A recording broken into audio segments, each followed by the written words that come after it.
जय जय रामकृष्ण हरी. आपल्या ज्ञानेश्वरीच्या पवित्र प्रवासामध्ये आज आपण 16व्या अध्यायात प्रवेश करतोय. या अध्यायाचं नाव आहे दैवासुर संपद्वी भागयोग. हा अध्याय प्रत्येक माणसाच्या जीवनाला दिशा देणारा, आत्मपरीक्षण करायला लावणारा आणि आपल्यातला खरा स्वभाव ओळखून देणारा आहे. अनेकांना वाटतं की देव आणि राक्षस हे फक्त पुराणातले पात्र आहेत, परंतु भगवान श्रीकृष्ण या अध्यायामध्ये एक अत्यंत गहन सत्य सांगतात. देवत्व आणि आसुरी वृत्ती या बाहेर नसून प्रत्येक माणसाच्या अंतःकरणातच असतात. आपल्या विचारांमध्ये, बोलण्यामध्ये, वागण्यामध्ये, निर्णयामध्ये त्या सतत प्रकट होत असतात.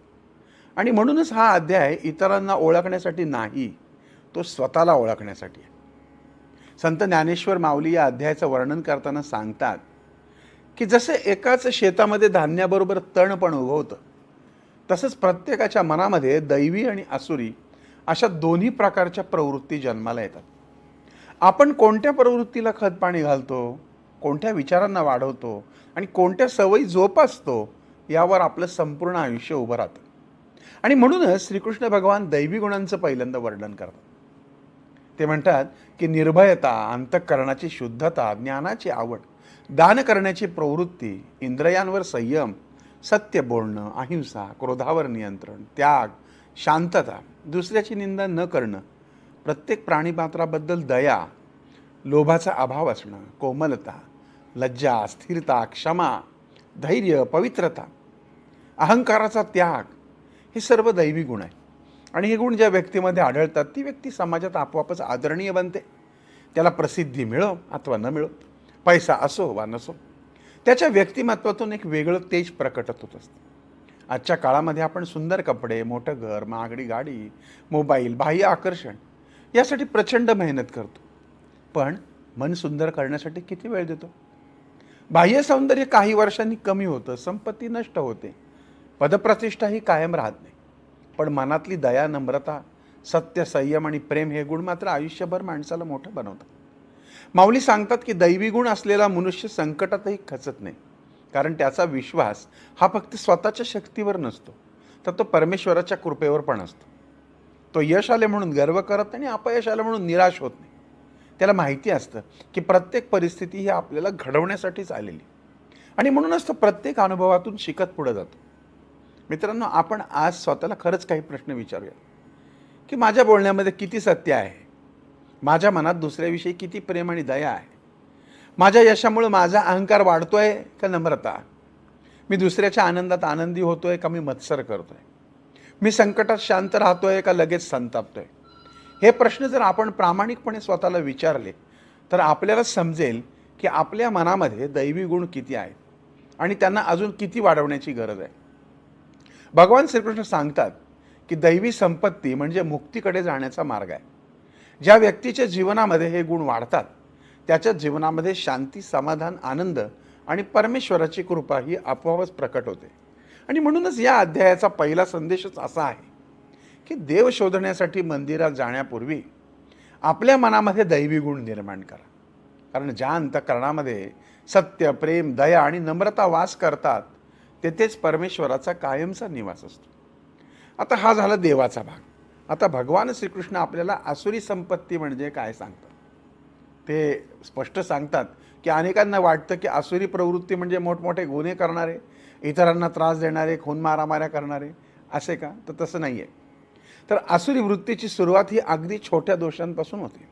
अहंकार, दंभ, गर्व, क्रोध, वाईट बोलणं, लोभ, मत्सर, स्वार्थ, असत्य, अतिकामीपणा, दुसऱ्याला कमी लेखण्याची प्रवृत्ती, स्वतःला श्रेष्ठ समजणं, ही सगळी बीजे आहेत त्या आसुरी संपत्तीची. आणि ही बीजे एकदा मनात रुजली की हळूहळू ती संपूर्ण व्यक्तिमत्व व्यापून टाकतं. मग माणूस बाहेरून किती जरी यशस्वी दिसला तरी त्याच्या मनामध्ये कायम अस्वस्थता, असंतोष, भीती ही राहते. भगवान श्रीकृष्ण सांगतात की आसुरी प्रवृत्तीचा मनुष्य असा विचार करतो की या जगामध्ये धर्म, नीती, ईश्वर यांना काही स्थान नाही. जे मिळवायचं ते फक्त शक्तीनं, पैशानं आणि कपटानं. त्याला वाटतं की मीच सर्व काही आहे, माझ्यापेक्षा मोठा कोणी नाही, माझ्याकडे संपत्ती आहे, सत्ता आहे, प्रतिष्ठा आहे, मग मी इतरांपेक्षा श्रेष्ठ आहे. आणि अशाच विचारांमधून अहंकार जन्म घेतो आणि अहंकारातून सुरुवात होते ती विनाशाची. माऊली सांगतात की हा अहंकार माणसाचा सर्वात मोठा शत्रू आहे. कारण तो माणसाला स्वतःच्या चुका दिसू देत नाही. आणि ज्याला स्वतःची चूक दिसत नाही तो कधी सुधारतो का? तर सुधरत नाही. आणि म्हणूनच अनेक बुद्धिमान लोक, अनेक ज्ञानी लोक, श्रीमंत आणि सामर्थ्यवान लोक देखील आयुष्यात फार मोठमोठ्या चुका करतात. कारण त्यांच्याकडे ज्ञान असतं पण नम्रता नसते, पैसा असतो विवेक नसतो, प्रसिद्धी असते पण आत्मपरीक्षण नसतं. आजच्या समाजातही आपण हे चित्र वारंवार पाहतो. सोशल मीडियावर स्वतःचं प्रदर्शन, इतरांना कमी लेखणं, खोटा देखावा, पैशाचा गर्व, पदाचा अहंकार, सतत तुलना करणं, दुसऱ्याच्या यशाचा मत्सर करणं, कोणत्याही मार्गाने यश मिळवण्यासाठी धडपड करणं, ही खरं तर आताची आसुरी वृत्तीची आधुनिक रूपं नाही तर काय. बाहेरून ती आकर्षक वाटतात पण शेवटी ती मनुष्याला अस्वस्थ, एकाकी आणि दुःखी बनवतात. श्रीकृष्ण पुढे सांगतात की असा मनुष्य हा कधीच समाधानी राहत नाही. एक इच्छा पूर्ण झाली की दुसरी, दुसरी झाली की तिसरी. इच्छा, लोभ आणि अहंकार याचं चक्र हे कधीच संपत नाही. आणि म्हणूनच माणूस कितीही संपत्ती जरी कमवत असला तरी त्याला खरी शांती मिळते का? तर नाही. आता मग आपण पुन्हा एक प्रश्न विचारूया की आपल्या मनामध्ये कळत नकळत अहंकार तर वाढत नाही ना? आपण इतरांच्या यशाचा आनंद साजरा करतोय का मत्सर करतो? आपण सत्याचा मार्ग स्वीकारतो का फायद्यासाठी तडजोड करतो? कारण आसुरी वृत्ती ही इतरांमध्ये शोधण्यापेक्षा स्वतःमध्येच शोधणं, ओळखणं हे अधिक महत्त्वाचं आहे. जो स्वतःच्या दोषांकडे प्रामाणिकपणे पाहतो तोच खऱ्या अर्थानं आध्यात्मिक प्रवास सुरू करतो.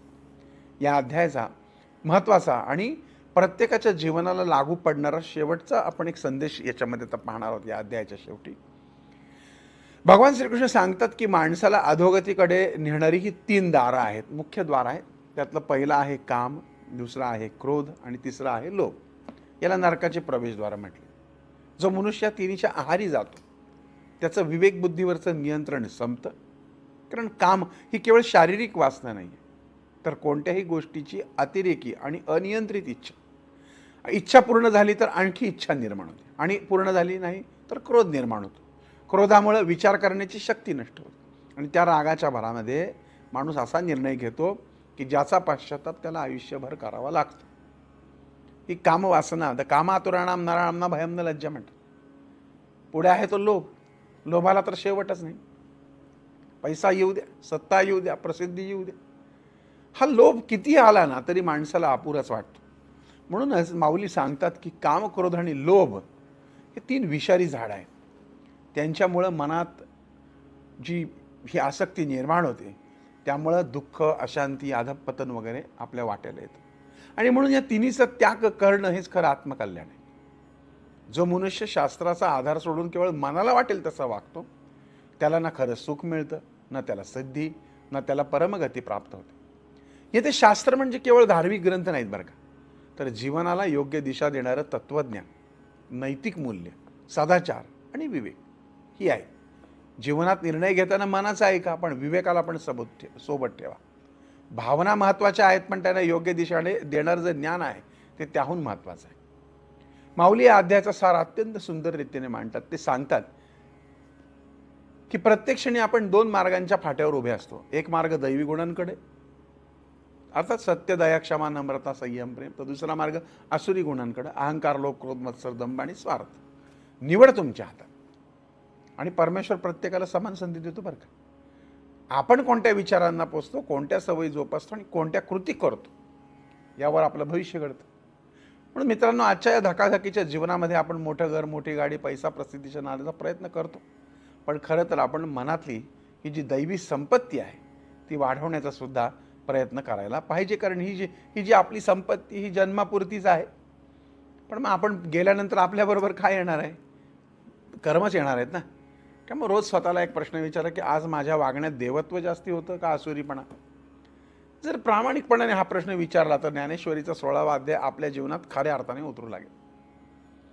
महावैष्णव श्रीमंत श्री ज्ञानेश्वर माऊली आणि भगवान श्रीकृष्ण यांचा हाच संदेश आहे की स्वतःला जिंका, मनाला शुद्ध करा, दैवी गुणांचा स्वीकार करा, काम, क्रोध, लोभ ह्या 3 नरकद्वारांपासून दूर राहा.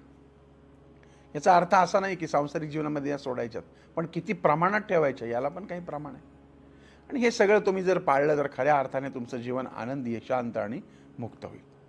अशाच पद्धतीने आपल्याला साधी सोपी ज्ञानेश्वरी जर वाचायची असेल तर लक्ष्मण सूर्यभान घोगे लिखित सोप्या भाषेमध्ये सार्थ ज्ञानेश्वरी आपण आपल्याकडं मागवू शकता. खाली जो क्रमांक येतोय त्याच्यावरती आपण आवर्जून संपर्क साधा आणि ही ज्ञानेश्वरी मागा. आता हा अध्याय आपण या ठिकाणी थांबवते. उद्या पाहूयात पुढचा अध्याय. श्रीकृष्ण अर्पणमस्तु. जय जय राम कृष्ण हरी. पुंडलिका वरदे हरी. विठ्ठल श्री ज्ञानदेव तुकाराम. पंढरीनाथ भगवान की जय.